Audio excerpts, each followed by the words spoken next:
Сојузот на синдикатите на Универзитетот Свети Кирил и Методи, најголемиот и најстар јавен универзитет во државава, на крајот на минатата недела и даде рок од една седмица на владата да одговори на нивното барање за средба пред да го активира законскиот инструмент за помирување пред штрајк. Бараат подпишување колективен договор и постепено зголемување на платите. Гостин во 360 степени е Ангел Ристов, редовен професор на правниот факултет при УКИМ и председател на Сојузот на синдикати на овој универзитет. Добро вечер, добре дојдовте. Добро вечер, добро ве најдов. За вовед, колку е плата на редовен професор? Вие сте редовен професор на Јустинијан I. Да, така е.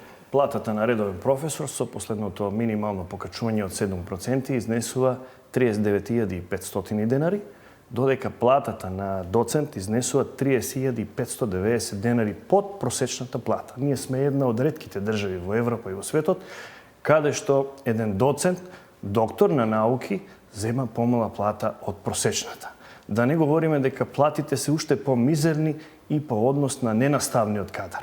Тие се токму најтешката и најзагрозената категорија на вработени на најстариот и најголемиот универзитет Свети Кирил и Методи, каде што платите со години не се покачени, но и последниот Гранков колективен договор кој што беше потпишан минатата година, не се одрзи со никакво покачување во однос на нивните плати. Сега, каков е статусот на тој колективен договор што го потпиша СОНК? Тој колективен договор се однесува... Вие споменавте едно покачување од 7%. Да, и сега од овој месец треба уште едно од 7%. Но тоа е само за наставниот кадар. Така е, значи ненаставниот кадар воопшто не е вклучен во рамките на овој колективен договор. И од тука го изразуваме големото незадоволство од страна на нашите вработени на Универзитетот Свети Кирил и Методи, затоа што на универзитетите не работат само професори, доценти, асистенти, ворни професори. Факултетите и универзитетот не би можел да постои без ненаставниот кадар, техничкиот персонал.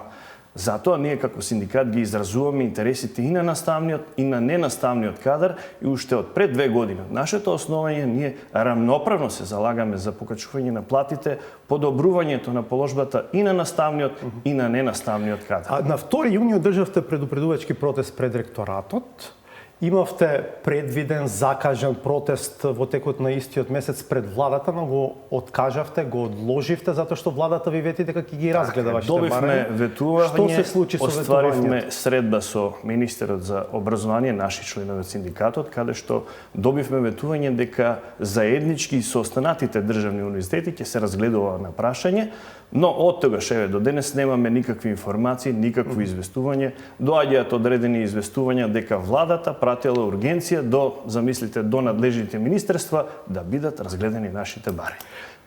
Последен датум што се споменува е 18 август, кога сте добиле ветување дека ќе ве примат во владата, премиерот дека ќе ве прими. Имавме средба со премиерот на денот на прославата на армијата, каде што неформална средба, каде што му пристапив како председател на синдикатот, барајќи средба, бидејќи повеќе од 6 месеци немаме никаков контакт, немаме никаков одговор од страна на премиерот и од владата. Премиерот рече дека ќе си го одржи зборот и дека ќе бидеме поканети на средба да ги разгледа нашите барања, но еве помина месец дена, се уште нема одговор на нашата средба. Од петокот исто така до денес нема. Така, се уште нема никаков одговор и затоа највисокото тело на синдикатот донесе одлука, бидејќи ги исцрпивме сите правни средства, сите правни лекови, ние и досега повикувавме на разум, на диалог, меѓутоа од другата страна недостасува волја. Молб постои од страна на собранието како наш основач, со кој што треба да го подпишеме колективниот договор, чиј што нормативен текст 100% е усогласен, остана само уште делот за покачување на платите, каде што требаше да се произнесе Министерството за финансии и од март месец па до денес нема никаков одговор. Тоа, впрочем, и создава голем револт и незадоволство кај вработените на УКИМ. Таквиот игнорантски однос. Од друга страна, сите граѓани знаат дека токму УКИМ е еден од најстарите универзитети во државата. Стотици илјади граѓани дипломирале, своето високо образование го стекнале на овој универзитет, кој што е еден од најдобро рангираните и токму ваквиот однос создава голем револт и незадоволство и затоа трпението на вработените и на членовите на синдикатот е при крај и решени сме на оваа форма која што ќе Ваш основач е собранието, вие таму пред околу една година го почнавме тој процес на преговори за кој што зборувате, нормативниот дел велите од колективниот договор ви е усогласен, но во март, кога дојде на дневен ред зголемувањето на платите, процесот застана, односно топката се префрли кај Министерството за И финансии. кај владата, и од тогаш па до денес немаме никаков одговор.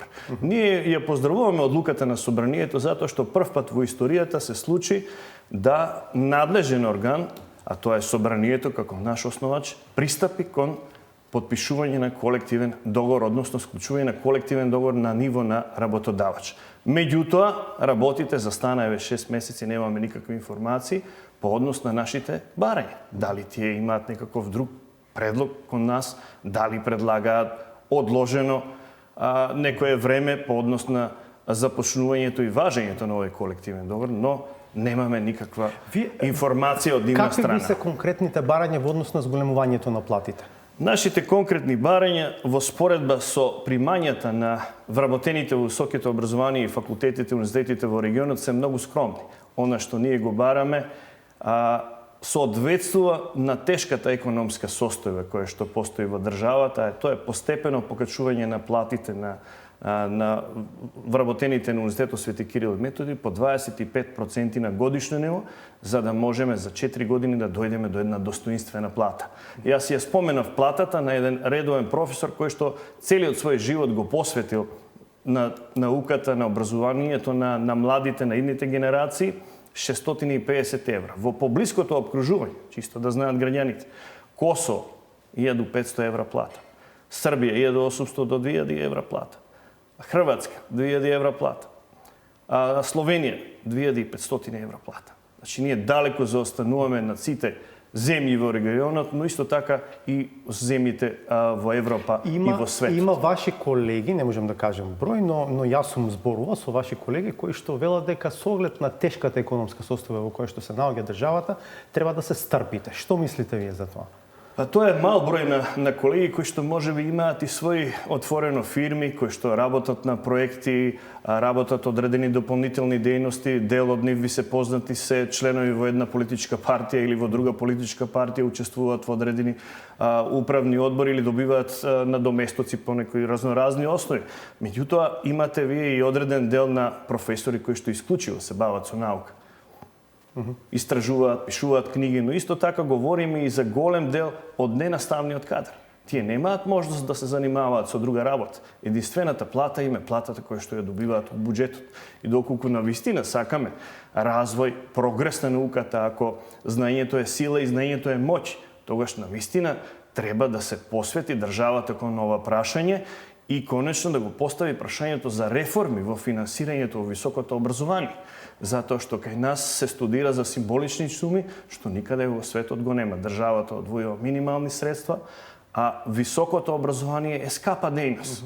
Вие за да стигнете до доцент, да стигнете до повисоки звања, вореден редовен професор, вие од вашата плата треба да одвојувате средства парични за литература, за учество на конференции, понатамо за објавување на меѓународни трудови. Сето тоа чини. Замислете вие сега еден редовен професор со оваа плата не може да си дозволи ниту до Косовска Митровица да отиде на одредена тема, конференција. веројатно низ друг агол. Колку вашите барања кореспондираат со квалитетот на ставата и квалитетот на кадрите што излегуваат од УКИМ? Свесни сте дека и тоа прашање се поставува. И тоа прашање многу често се поставува. Особено што УКИМ го нема, да речеме, на шангајската листа на 1000 најдобро рангирани универзитети во постои една светот. погрешна представа и мислење дека УКИМ го нема и дека не постои квалитет. Напротив, за да вие котирате на шангајската листа, значи се потребни дополнителни критериуми. Не е само објавувањето на академски трудови во списание со импакт фактор. Значи, исто така тука влегува во рамките на тоа рангирање, во тоа бодување, учеството или студирањето на странски студенти, понатаму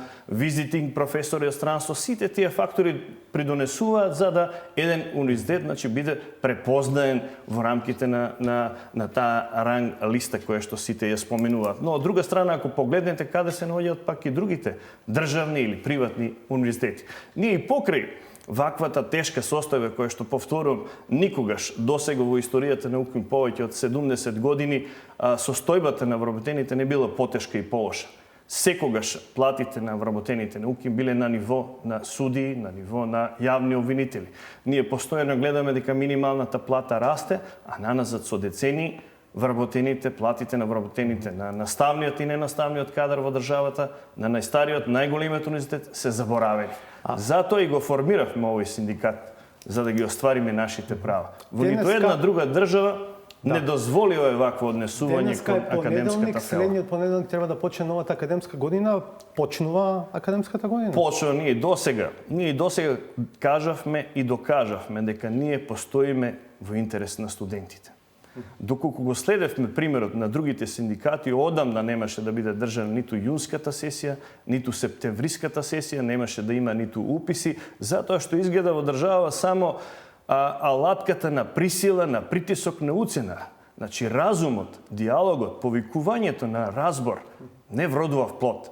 Но повторно упатувам апел и се надевам како оптимист, како човек кој што оптимистички гледа на работите, дум спиро сперо, додека дишам, се надевам дека овие повици на разум ќе допрат до надлежните органи, затоа што денешните министри, пратеници во собрание, членови на владата и голем број избрани функционери своето образование го стекнале токму на универзитетот. Својот личен живот, успех во кариерата и благосостојбата во семејството ја должат токму на овие дипломи од Универзитетот Свети Кирил и Методи. Тоа е свето име кое што не треба да биде заборавено. Професоре, благодарам што бевте дел од 360 степени, ќе го следиме развојот на наставните поврзани со вашето барање. Ви благодарам и на вас.